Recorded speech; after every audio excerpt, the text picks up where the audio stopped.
Alright, today I have the Leica Q3 and I'm going to show you how to utilize the digital crop modes.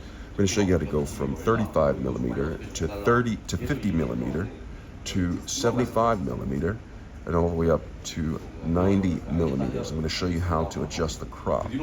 Alright, so if you have your camera and you haven't rearranged the buttons, you can actually go turn on the camera, have the video camera photo selection on, and the first button to the right here, do you see this button right here?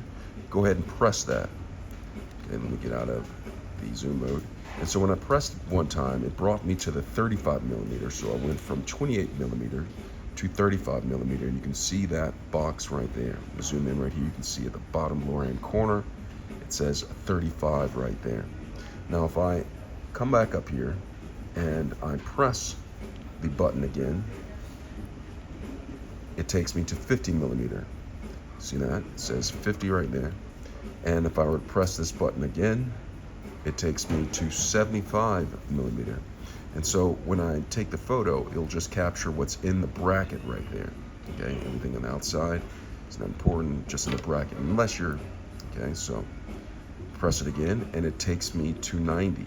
Okay, so everything inside of this bracket right here will be gone. I can zoom in, use that to help me find that out.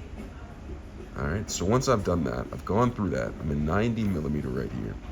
In order to get back to 28, I'm just gonna press this button again and it goes into the cycle where it brings me back to the top, back up to 28 millimeter, and I can go through it all again if I'd like to. And that applies for both video and photo for the Leica Q3. I hope this video has been helpful. Thanks a lot for watching.